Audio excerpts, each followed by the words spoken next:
O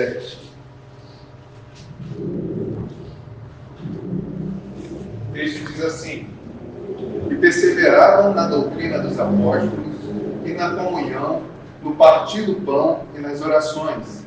Em cada alma havia temor e muitos prodígios e sinais eram feitos por intermédio dos apóstolos. Todos os que creram estavam juntos e tinham tudo em comum. Vendiam as suas propriedades e bens, distribuindo o produto entre todos à medida que alguém tinha necessidade. Diariamente perseveravam unânimes no templo. Partiam o pão de casa em casa e tomavam as suas refeições com alegria e singeleza de coração, louvando a Deus e contando com a simpatia de todo o povo. Enquanto isso, acrescentava-lhes o Senhor, dia a dia, os que iam sendo salvos. Vamos orar mais uma vez? Santo Deus, é a Tua palavra, é o Teu povo, Senhor Deus, é o Teu servo. Ilumina nossas mentes, aquece o nosso coração, Senhor Deus. Nós precisamos ver Jesus Cristo glorificado por meio da Tua palavra. Fala conosco, Pai. É no nome de Cristo Jesus que nós oramos e já te agradecemos. Amém. Amém. Meus irmãos, o texto que nós lemos, ele fala a respeito de um tema muito sério na nossa vida, que é o tema do amor, que não é um tema trivial, né? Amor que é cantado por cantores, escrito por autores, e falado nas nossas conversas, enfim. E é um autor que a gente conhece que ele trata desse tema. É um autor que tem até filme, né? O C.S. Lewis escreveu o livro As Crônicas de Nárnia, que virou o filme. Ele tem uma obra que se diz Os Quatro Amores. E aí ele vai falar algo interessantíssimo que eu queria compartilhar com os irmãos. Ele vai dizer o seguinte: a amizade, ela brota quando dois ou mais descobrem ter em comum alguma perspectiva ou interesse, ou até gosto, que outros não compartilham, que até o momento cada um acreditava ser o seu próprio tesouro ou fardo singular. A expressão típica do começo da amizade seria algo como: o quê? Você também? Eu pensava que era o único. Quando o autor C.S. Lewis está falando da amizade, e aqui eu vou usar o termo mais amplo, do amor, ele vai falar desse vínculo que une duas pessoas diferentes, mas que se descobrem com o mesmo tesouro, a mesma perda. A igreja de Atos dos Apóstolos é a igreja que professa, que glorifica o nome de Jesus Cristo. Na semana passada, nós comemoramos a Páscoa, onde nós relembramos, na sexta-feira, do sacrifício de Jesus Cristo, que foi moído pelos nossos pecados, mas que no domingo ressuscitou e nós glorificamos o nome dele. Esse tesouro, Jesus Cristo, o Evangelho do nosso Senhor, é o que nós compartilhamos com cada um de nós dentro da igreja. Ele é o vínculo do amor. O apóstolo Paulo ele vai dizer que o amor de Deus ele é derramado em nossos corações pelo Espírito Santo de Deus. E se vocês se lembram do texto, senão a gente faz um breve relembrando aqui, Cristo Jesus ele ressurge, ele ressuscita, e ele dá uma ordem aos seus apóstolos, para eles aguardarem em Jerusalém, até que do alto eles fossem revestidos do Espírito Santo. O Espírito Santo, então, ele vem, enche aqueles homens e aquelas mulheres, e agora eles estão capacitados a pregar o Evangelho. E a primeira manifestação desse poder do Espírito Santo é o texto que nós lemos. Agora a igreja, ela se ama, ela persevera na doutrina dos apóstolos, na comunhão, no partir do pão e nas orações. Por que é interessante a gente pensar na ideia de perseverança? Porque uma vez que nós temos um interesse comum, que é Jesus Cristo, agora nós estamos dispostos a caminhar com pessoas que são completamente diferentes de nós. O texto de Atos vai falar que eram judeus de várias partes do mundo. Como cada um de nós somos. Histórias diferentes, às vezes de lugares diferentes. O Rio de Janeiro é um lugar povoado por pessoas de vários estados, né? Quem nasce aqui, quem chega de outros lugares, Maurício está nesse mundo aí. Mas há um vínculo que une a igreja de Jesus Cristo, que é o tesouro, é a pérola, que é Jesus Cristo. É o Evangelho do nosso Senhor Jesus Cristo. E aí, pensando nisso, nós trataremos do amor perseverante da igreja de Jesus. A ideia de perseverança é quase uma plantinha. A irmã Gisele, que gosta de planta, vai gostar da imagem. Uma plantinha fixa numa rocha, onde vem temporal, vem ventania, mas ela não sai do lugar. Ela está agarrada ali. Não é fácil, ela passa por intempéries, dificuldades, mas ela permanece firmada. Perseverança diz disso, diz de disposição, não é algo fácil, não à toa que a gente usa perseverar, insistir, né? É algo que necessita esforço, mas que vale a pena no final. Em que eles perseveravam?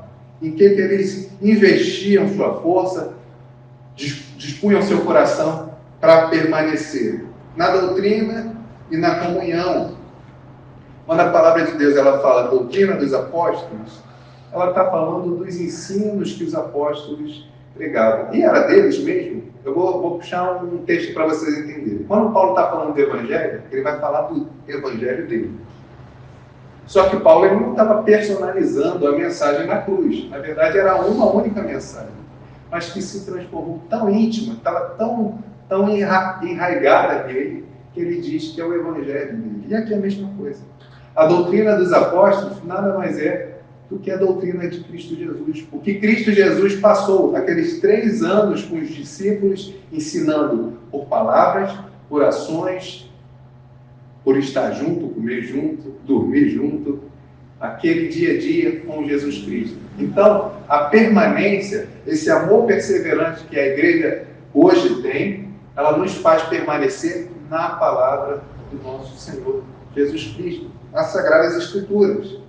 Os apóstolos eles estavam preocupados de ensinar, pregar a palavra do nosso Senhor Jesus Cristo. E a igreja, consciente da importância dessa palavra, não perdia, corria, prestava atenção, olhos abertos, ouvidos atentos, para se firmar, se fixar na doutrina que estava tão íntima deles, que era a doutrina dos apóstolos. Mas não só isso.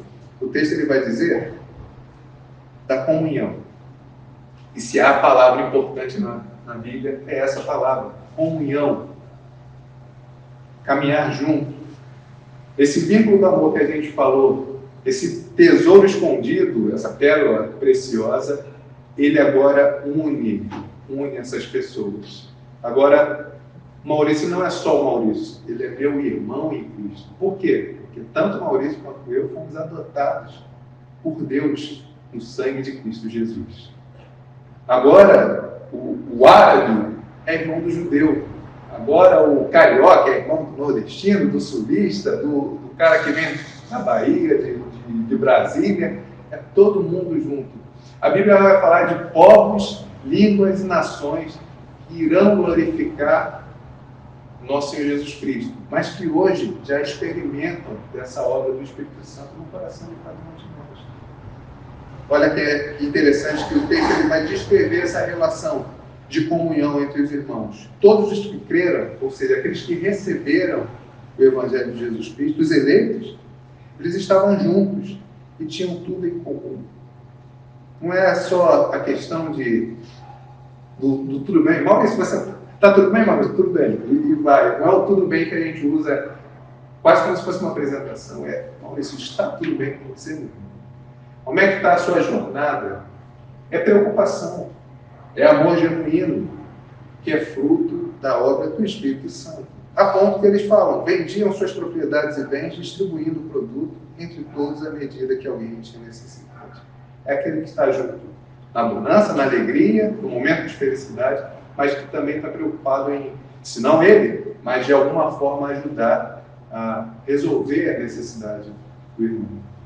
A gente viu algo muito poderoso aqui. A irmã agradeceu pelo emprego, partilhar da necessidade para também se alegrar junto no futuro, quando as nossas orações forem respondidas. Isso é comunhão. Mas eles perseveravam também no partir do pão e nas orações. Se tem algo que é importante para o cristianismo, que às vezes a gente não para pensar, é a mesa. A mesa. Não só a mesa do café da manhã, mas a santa ceia do nosso Senhor Jesus Cristo, o pão e o vinho. Sei que a gente está com a Páscoa fresquinha na cabeça e quando Cristo Jesus institui a Santa Ceia, ele vai dizer, a nova aliança no meu sangue, ele faz isso numa mesa. Não é nem o púlpito, o centro, é a mesa de Jesus que é o centro, é o símbolo máximo da Igreja de Jesus Cristo. Por quê? Porque mesa é comunhão. Mesa é comunhão com os irmãos, e no caso da Santa Ceia, comunhão com o Senhor, o sangue de Cristo Jesus. Quando Jesus está ali com os discípulos, ele está prestes a ir para a cruz. O momento mais tenso, por assim dizer, mais terrível da vida dele, mas ele está junto. Ele está junto com os seus discípulos. E ali, com pão e com vinho, ele estabelece a nova aliança. Se os irmãos recordarem lá em Apocalipse, tem a palavra de que Jesus está batendo, eis que estou à porta e bato. Se alguém ouvir e abrir, eu entrarei e cearei com ele. Sentarei à mesa com ele, comerei com ele, comunhão mais uma vez. E se a Santa Ceia é essa comunhão máxima, também o cafezinho durante a semana, a pizza com os irmãos, e é disso que a gente precisa, meus irmãos.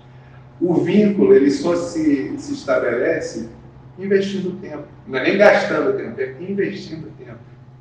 Se não dá uma pizza, chama um cafezinho. Se não dá o cafezinho do Agostinho, vamos caminhar junto, vamos no mercado junto, mas é procurar estar juntos. Por quê? Há um vínculo que nos une, por mais diferentes que sejamos, que é o Evangelho de Jesus Cristo.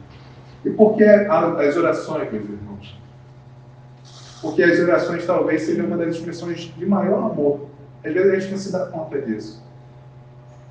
Nós temos que orar por nós, como fizemos aqui, confessamos os nossos pecados, porque o nosso relacionamento ele é individual também, mas ele é comunitário.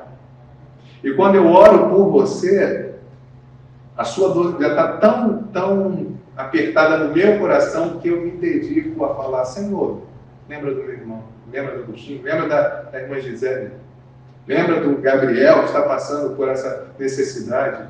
Falar com o Senhor a respeito do meu irmão. Não só do meu irmão de igreja. Nós temos que lembrar que como sacerdotes do Senhor Jesus Cristo, povo santo escolhido por Deus, nós temos que orar pela nossa cidade. Orar pelo nosso país. Há um salmo que fala, haja paz em Jerusalém, que a gente possa pedir a Deus, Senhor, que haja paz no Rio de Janeiro, que haja paz aqui no nosso bairro, que haja paz na nossa nação. Orar, a oração, ela é uma arma tão poderosa que se a gente tivesse certeza, a gente usava, a gente orava mais. Normalmente a gente sempre ora de menos.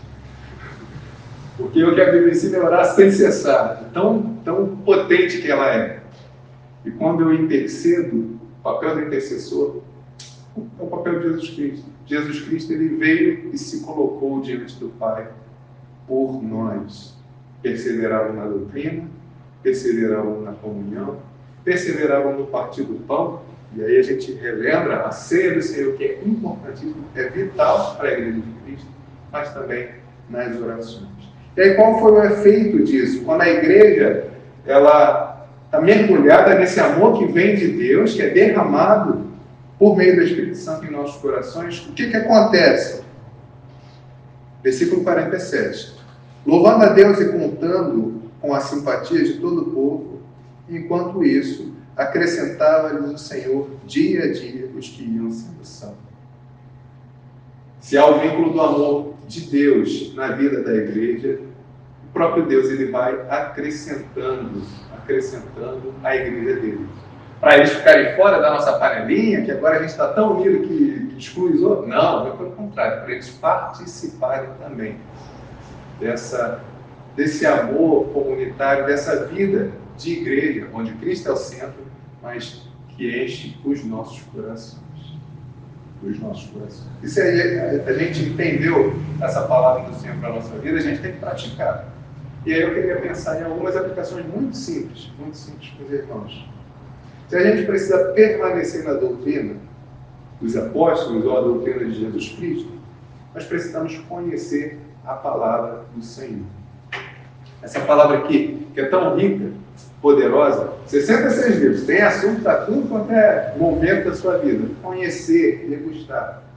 O domingo é uma bênção porque a gente lembra de que a gente precisa estar mais perto de Deus e mais perto da palavra. mas que isso faça parte do seu dia a dia. Mas não só na sua individualidade. Se a gente precisa trabalhar esse vínculo do amor, seu filho, chama seu neto. No caso de quem não tem filhos, mas chama seus pais, chama o tio, a avó, seja quem for, agregar no compartilhar da palavra, na permanência, na doutrina dos apóstolos. Se a gente precisa trabalhar essa comunhão, uma coisa que a gente não pode deixar é de se reunir como igreja. E aí a pandemia ela fez isso, né? Deixou a gente meio desacostumado de estar junto. Não, a gente precisa estar junto, é um compromisso, é o nosso compromisso durante a semana. A gente precisa estar junto no domingo, na casa do Senhor, na quarta-feira, na reunião de oração, nas atividades da igreja, ser intencionais, lembra? Perseverar em estar unidos, juntos, na casa do Senhor. Mas também levar isso para o dia a dia. Se aqui a gente tem um vizinho, um pessoal que mora mais perto do outro, chama ele, vamos tomar um cafezinho, vamos comer uma pizza, vamos estar juntos, investir tempo em comunhão, partindo do pão, mas também investir tempo orando pelo nosso irmão. Nós temos a certeza que podemos chegar, não pelos nossos méritos, mas pelo mérito, os méritos de Cristo Jesus, como aqui foi lembrado, diante do nosso Pai, sem medo, porque a obra perfeita foi feita. Mas lembra de orar pelo seu irmão. Se preocupa, ama tanto seu irmão que você, se acordar de madrugada, se Deus te acordar, ora por ele. Antes de dormir, abençoa meu irmão, abençoa minha irmã. Leva a vida do seu irmão, consagra a vida do seu irmão através da oração. Meus irmãos, que Cristo esteja no centro das nossas vidas, que a palavra do Senhor esteja nos abençoando, que a gente possa pôr em prática, já amanhã, já daqui a pouco, não tardar de pôr em prática a palavra do nosso Senhor Jesus Cristo. Amém. Amém.